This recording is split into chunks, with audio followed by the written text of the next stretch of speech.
Subject: Shiphead Eulina. Species: Urukari. Description: reptilian humanoid, no tail. 5'3" 1.6 meters, average height. 135 pounds, 61 kilograms, average weight. 105-year life expectancy. Ship: RSV. Loalana, fights with honor. Location: Zlimers, center of the universe. I am glad that your offer of aid wasn't as hollow as some among us had feared, Captain Reynolds, Ambassador Eni said as she took her seat. Your ships are quite formidable. Yes, they are, Grint agreed. That battle would have taken us a week to sort out, and it would have been a close thing. Good weapons, good ships, good food, you seem to have it all worked out. Your appreciation is appreciated in turn, Captain Reynolds said with a smile.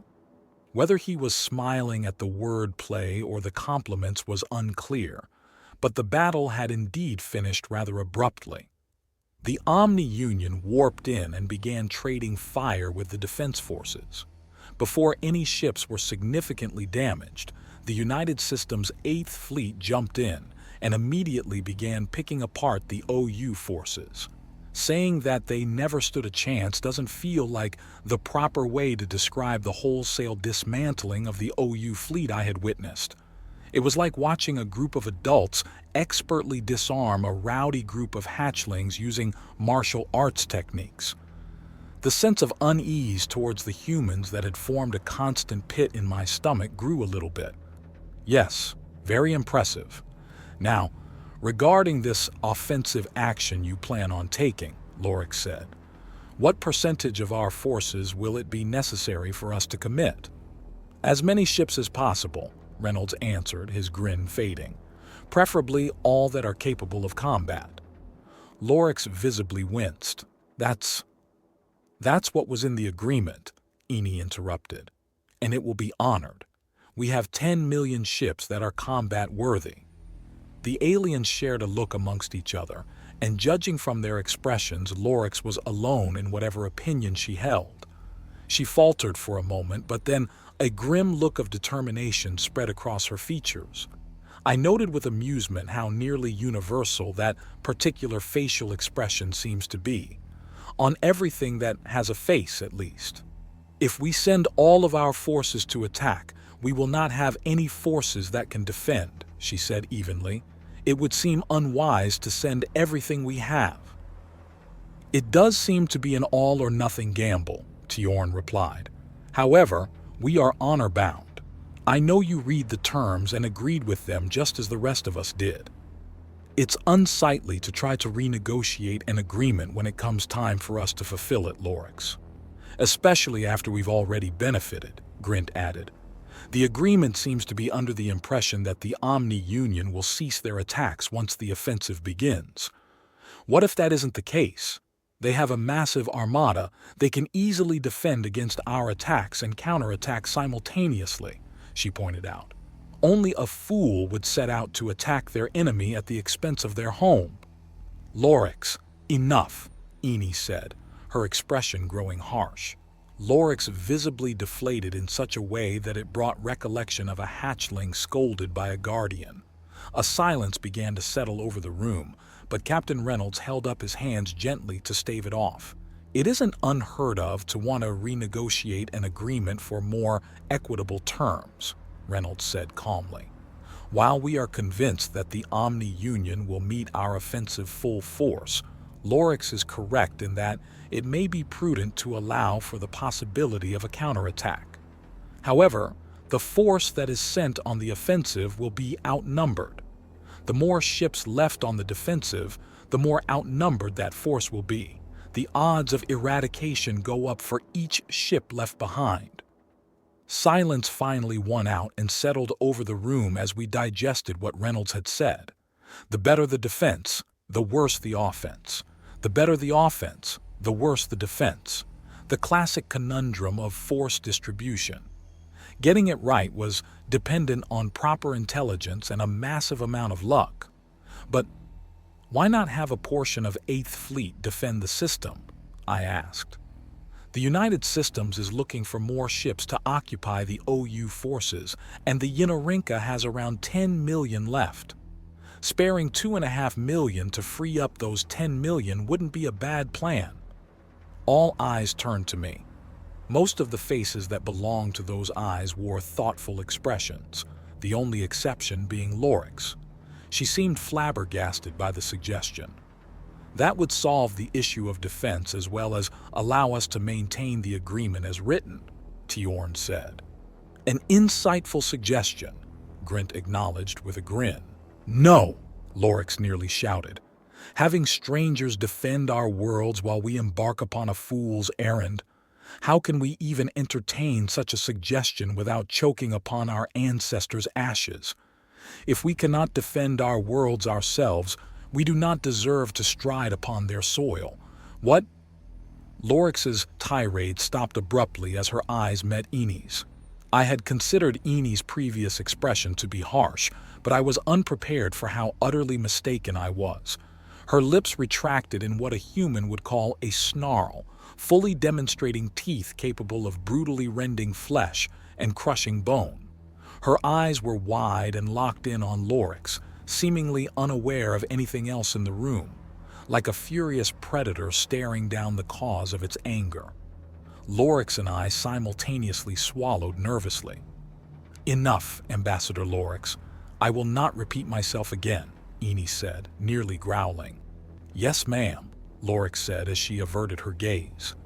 Eni's expression softened and she took a moment to collect herself. If the United Systems is willing to spare a portion of 8th Fleet to defend our system, I believe that will quell our concerns, she said calmly. Understood, Reynolds replied, trying not to look amused. I'll see what we can do. Omega? What can I do for you, Captain? Omega asked as his avatar appeared in the center of the table. I take it you've been paying attention? Yes. There isn't much else for me to do with Tim aboard. He's quite efficient with his tasks, Omega answered. Thanks. Tim's voice rang out. Right. Reynolds smiled slightly. I would like you to arrange for a quarter of 8th Fleet to remain in system. Oh, how are the Gungnir class coming along? Their production is currently ahead of schedule, but there have been some wrinkles that need ironed out. Have they been field tested yet? Omega replied while tapping his chin. That information isn't yet public, but it's also not classified. I'm met with a conundrum. Well, for the information to exist at all, the field test had to occur, Reynolds grinned. Did it work? If the results aren't classified, it's your choice whether or not to answer. I suppose it is, Omega said. Yes, a field test has been performed. The USSS Doom and the USSS Igranvan engaged a mobile prime platform in P-Norm 3 and successfully destroyed it. Excellent. Reynolds smiled brightly. However, there were engineering issues identified with the redesign that resulted in the USS Doom coming close to losing its shield during the fight. Given the amount and quality of fire from the enemy, they were mere seconds away from critical damage. Cyber warfare countermeasures were able to redirect the enemy's focus, and this has been judged as the deciding factor in the destruction of the MPP. So the field test was only partially successful. I understand. Will resolving the engineering issues potentially result in a more successful deployment? Yes, Captain. Then I'd like to request a Gungnir-class Dreadnought be deployed to this system as well. A quarter of 8th Fleet and a Gungnir-class Dreadnought. Would you like fries with that? Omega asked. Oh, chips would be lovely. I'm afraid I forgot to take lunch today, Reynolds grinned. I'd like some too, Grint added innocently, then leaned toward Tjorn. Those are delicious. I'm allergic. Tjorn made a dismissive gesture. I'll see what I can do, Captain, Omega said without a single ounce of humor in its tone. Omega's avatar disappeared and the air of glibness followed it. As seriousness settled back into the room, Lorix shuffled nervously under Eni's watchful eyes. This was not lost on Grint or Tjorn, who seemed unsure of whether or not they should speak. "Excuse me, Captain," Tjorn said, breaking the silence. "Yes?" Reynolds asked. "What exactly is a dreadnought?" "Ah, yes, I suppose you'd like to know since it will be defending your system," Reynolds replied. "A dreadnought is the largest class of ship that we have. Until very recently, we only had one dreadnought, the USSS Nidhogg." Reynolds took a moment to study the faces of the aliens. Their interest was apparent, and he seemed pleased with this. I had wondered why the briefing materials seemed to be overly focused on the Omni Union. Now I suspect it's because Captain Reynolds wanted to get their reaction firsthand. The Nidhogg is too powerful to be used against the Omni Union, however.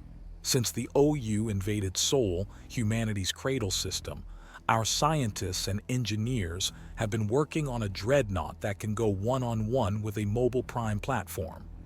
The result of this massive effort is the Gungnir-class dreadnought, which can fire a weapon of mass destruction into the center of an MPP, and about halfway to the core of a normal planet for that matter. The WMD then detonates, causing the total destruction of the astronomical body. Shocked expressions all around, with the exception of myself and Captain Reynolds. I'd already read all the materials on the Nidhogg and Project Gungnir, so I wasn't nearly as taken aback.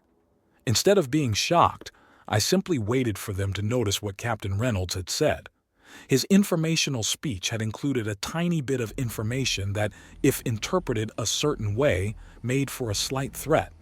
However, knowing Reynolds as I do, I'm guessing he included it in the hopes that a certain question would be asked. A question that would allow him to explain the threat in full while continuing to appear as if he's simply granting them information. I didn't have to wait long for my suspicions to be confirmed. "Pardon, did you say that the Nidhogg is too powerful to be used against the Omni Union?" Grint asked, falling directly into Reynolds' trap. "How can it be more powerful than something that can destroy a planet?" "Why, the USSS Nidhogg can destroy solar systems, of course. Its primary armament causes the target star to go supernova," he answered with a barely stifled grin. The shocked expressions intensified. I felt the need to interject. "The United Systems has faced xenocidal opposition in the past, and because of this they created the USSS Nidhogg as a deterrent against xenocidal warfare," I added. "Well, we definitely won't be trying to eradicate the United Systems, that's for sure," Grint replied, his shock still apparent on his face. "Has the Nidhogg ever seen use?" Eni asked with a very tactful tone. "Only once, against the Omni Union. Our intelligence suggests that it was able to eradicate a large fleet and 5 mobile prime platforms," Reynolds said. "Its primary weapon has never been used against organics." "What sort of secondary weapons does it have?" Lorix asked, her gumption beginning to return. "The same magnetic acceleration cannons that are in use aboard our battleships. The dreadnoughts have more of these MACs than the battleships do, though, as well as better shielding and armor. Because of this, the Nidhogg has been used to destroy orbital fortresses in times of conflict." "Pardon me, shiphead Yulina," Tjorn looked at me. "Does the Republic have an answer for these ships?" "No, which is why the United Systems is leading the offensive," I answered. "The Republic has never faced a xenocidal opponent before the Omni Union. Thankfully, we have been able to keep the OU out of our colonized systems, so we weren't even aware that they were xenocidal. The materials you gave us said the Republic has 250 million ships. What kind of opponents have you faced to justify a military that size?" "Ourselves, mainly. Our military doubles as our police. And due to agreements made at the start of the Republic, whenever one species needs to add more ships to cover shipping lanes, every other species does so as well. This is to make certain that nobody tries anything foolish." "I see." Tjorn nodded as Captain Wong entered the room holding 2 containers. We all looked at the somewhat disheveled captain with expressions of confusion and surprise. He also looked confused and raised the containers slightly as if they explained something. I was told to bring these here. Tim said it was mission critical, Wong explained, slightly winded. I made it here as fast as I could. Captain Reynolds couldn't help but grin as he stood from his chair and took the containers from Wong. He set one down in front of his seat and extended the other across the table to Grint.